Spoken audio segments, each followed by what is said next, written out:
So, Barbara, we're sitting today with one of the producers of our awesome podcast, Cameron, and I have no idea what you're expecting out of this. So the topic today is artificial intelligence, right? What I thought I'd do is actually implement some artificial intelligence to the very beginning of our podcast. I went to ChatGPT, and let me tell you exactly what I typed in, okay? I wrote, write a 4 to 5 sentence script for 2 people named Mike and Barbara for the intro of a podcast called Urban Impact about the impact of artificial intelligence in higher education. Now, I'm going to slide across to you the script that it produced for you. What do you think? I think it's Very close to what? It's pretty good, right? I think some of these script writers might be replaced pretty soon. So let's take this a step further. I took your script and I pasted what artificial intelligence scripted for us into artificial intelligence voice generator. Mike, are you ready? Let's go. I pasted in your part and I'm going to hit a button that says generate on it. Here we go. There we go. I clicked it. Today, we're discussing a topic that's close to home for many of our listeners, the impact of AI in higher education. Isn't that wild? That's absolutely crazy. So what I'm going to do right now, actually, the way that we're starting our podcast is going to be completely done by artificial intelligence. The script that you're about to hear, all of the lines delivered by Mike and Barbara are going to be completely AI generated. Are you ready to start the podcast? I'm going home. I'm just saying, I always wanted to clone, so I guess this is good, right? We maybe just saved you 90 minutes today. All right, let's get it started. I'm Dr. Lamont Repollet, the president of Kean, New Jersey's Urban Research University.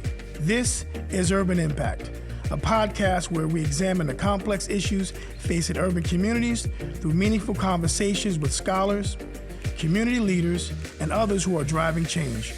Recorded and produced on our campus in Union, New Jersey, this is Urban Impact. Here are your hosts, Michael Salvatore and Barbara George Johnson. Today, we're discussing a topic that's close to home for many of our listeners, the impact of AI in higher education. That's right, Mike. From chatbots and virtual assistants to predictive analytics and personalized learning, AI is changing the way we approach teaching and learning. And it's not just about technology. AI is also raising important questions about ethics, equity, and access in higher ed. In this episode, we'll be talking to experts in the field to get their insights on the opportunities and challenges of using AI in higher ed. So if you're a student, faculty member, or just interested in the future of education, this is the episode for you. Thanks for joining us for another episode of Urban Impact. Let's get started. So everything you just heard was generated by AI. Mike, what do you think about that? I think we're being replaced very quickly, Barbara. It's a little scary. We better turn up the charm. Because, I think the statements came out, they're very kind of rote, but they're close. But I think we've got to be a little more charismatic, maybe a little humor. I didn't hear any humor in there. Maybe we've got to add some humor there. Yeah, I think that it really cannot capture the emotions, right? That how we sort of react in real time to the conversations that we're having. I don't think it's quite ready to replace us yet. We're having this timely and critical conversation, specifically with how programs like ChatGPT can be utilized in the classroom and beyond. It is now my pleasure to welcome Dr. Mia Zamora to Urban Impact. Dr. Zamora is an English professor and the director of the Masters of Arts in Writing Studies program at Kean University. Dr. Zamora received her Ph.D. in comparative literature from the University of Wisconsin and is a scholar of electronic literature. Dr. Zamora, welcome to Urban Impact. Thank you. It's a pleasure. I'm curious about the impact this technology has in the area of expertise that you study, particularly as we look at arts, English literature, and in particular, digital literature. Mm-hmm. Yeah. So I guess I could jump right in and tell you that when I started to sort of familiarize myself with the technology and what was coming down the pike, so to speak, my ears were perked immediately. I knew that this would be a game changer, a moment that would make us think deeply about both writing, of course, what is writing, and also what is learning in the context of a technology that pretty much transfigures our understanding, and the scope of how we do learning, not just in higher education, but in education, period. So I jumped right in when ChatGPT was launched publicly. It was at the close of the fall semester. And so by the spring semester, I had a course lined up to teach where I envisioned it being a co-learning journey with my own graduate and undergraduate students, where we would explore the technologies in light of, what we do and how we do it. So that course is called The Human Nature of Writing, and it's been really a joy to teach. I really mean that. There are these rare moments in your career where a technology or some significant aspect of what you do sort of changes the possibility of what you do.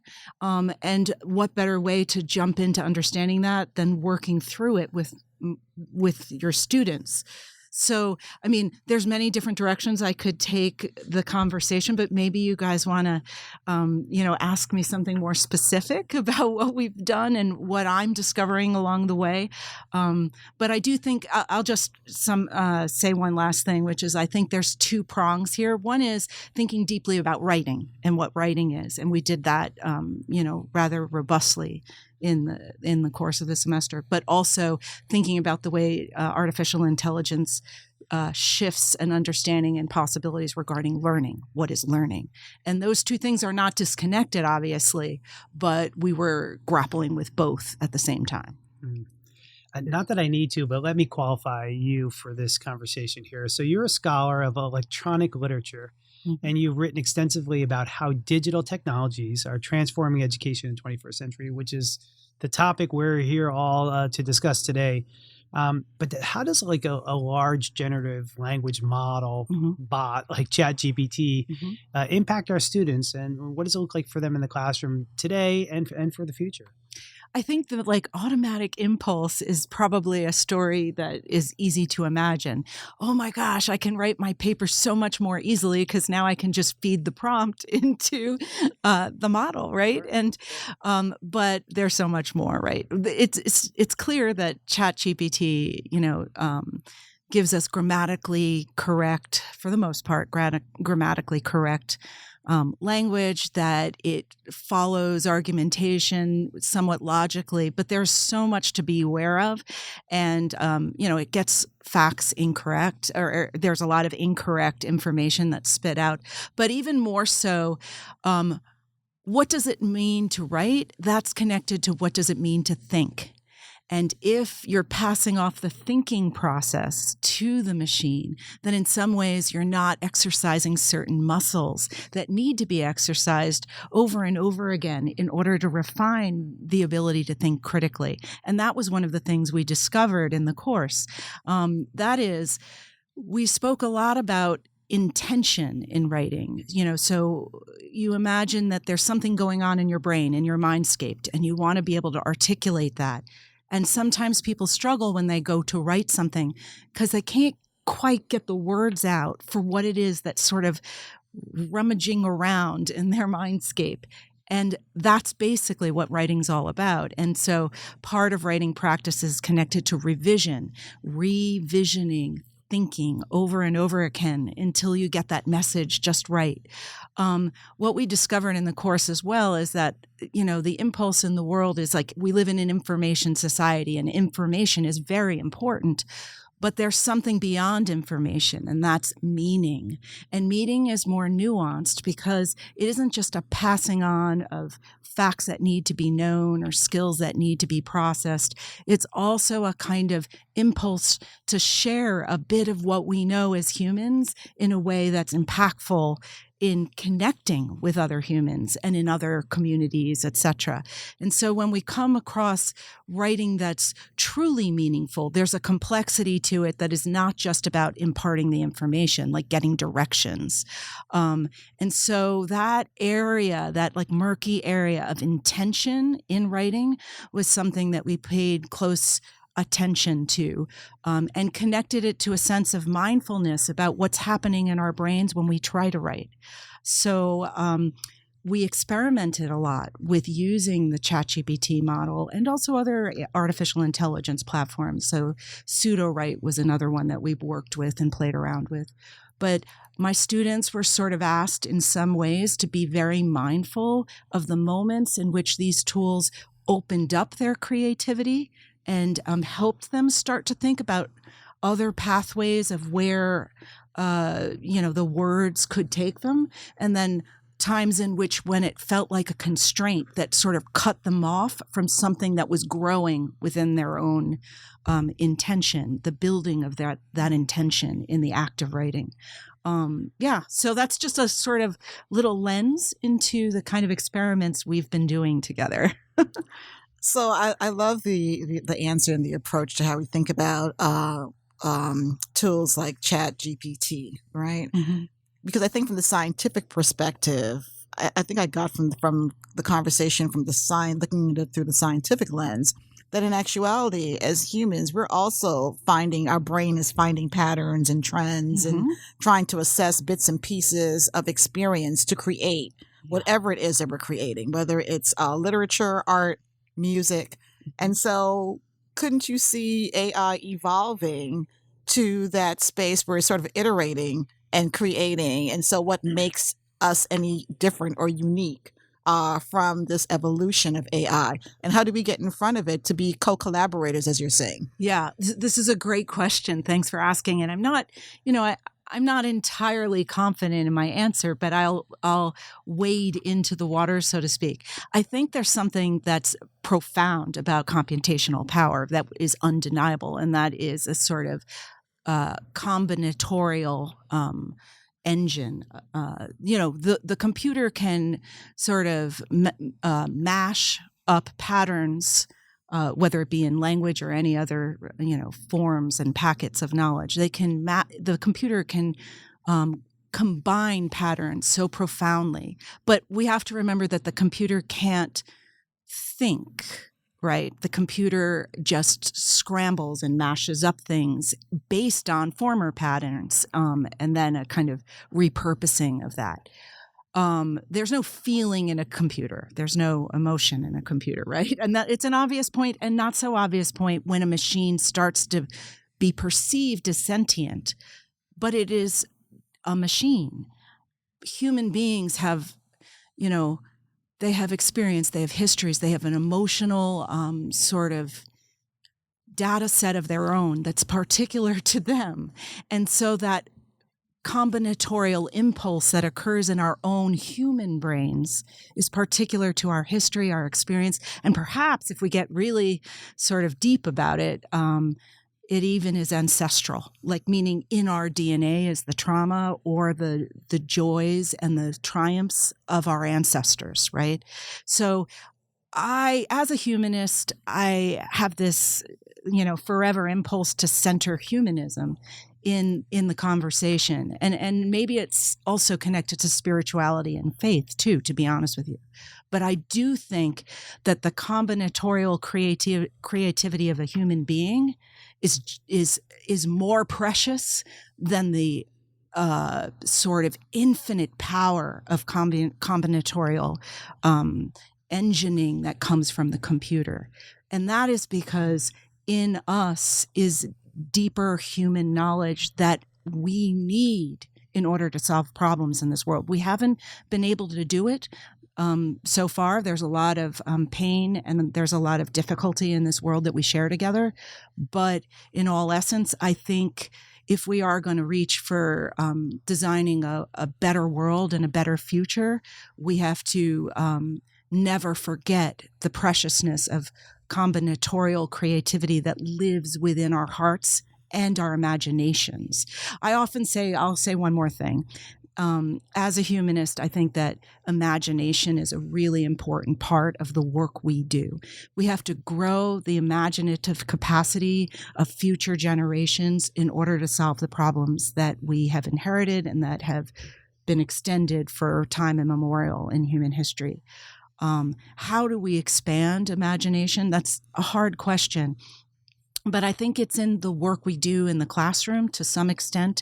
It should be centered in the work we do in the classroom. In a world in which imagination can actually be the basis of a defense. If a Black boy is murdered and their defense can be based in, I imagined he was harmful to me, and that's going to be okay as a defense, then that shows us how important the imagination is to our future as well. And so we need to dig into that and make imagination a priority in the work we do as educators. And I think it starts with thinking deeply about how we write and tell our stories, and we can't pass it off entirely to the computers. We have to work with the computers to help us grow our own imagination. It's like so can I just comment really quickly, because I think the statement about imagination is a critical one, right?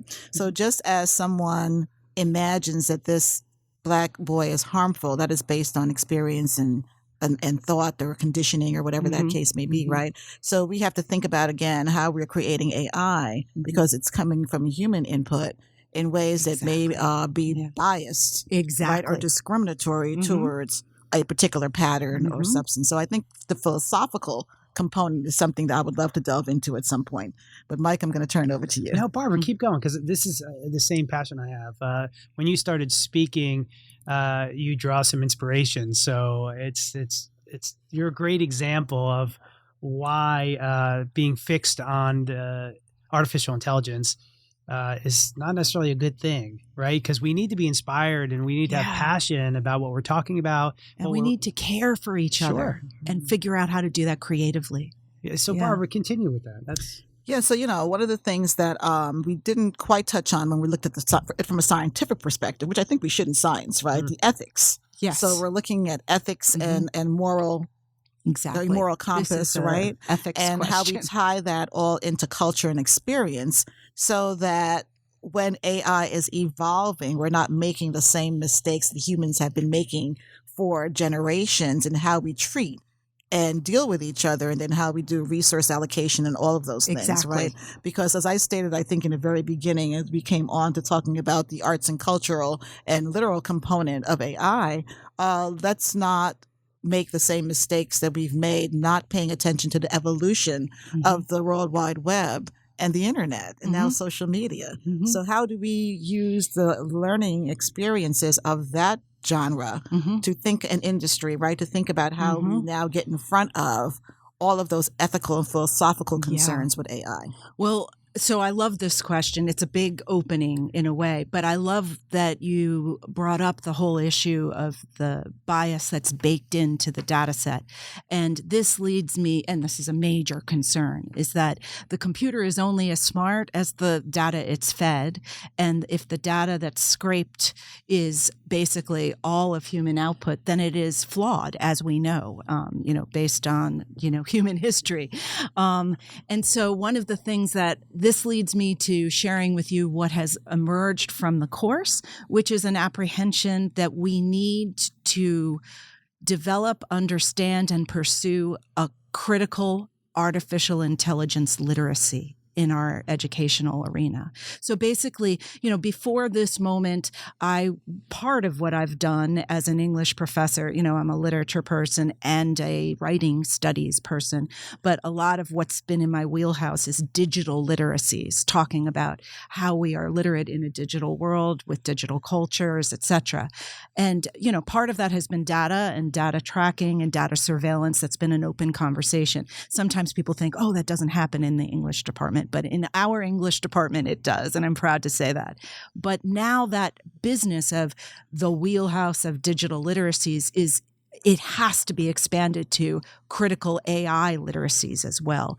And what does that mean? It means understanding how it works, that bias is baked in. It also means that we have to understand the AI industry in a kind of global perspective, not just the concern over which jobs are going to be faded out and which ones are going to become, harder to get, et cetera, but also what is the backdrop of preparing those data sets. So as an example, there's ghost economies that are being produced in the context of trying to scrape data clean so that it can be fed into algorithms that sort of serve the general public. So there's, as one example, there's, kind of data cleaning firms in Kenya that hire human beings for so very little money, very poor, minimal wages, to sit in front of computers to tag harmful imagery and harmful text so that it's taken out of the data set that we receive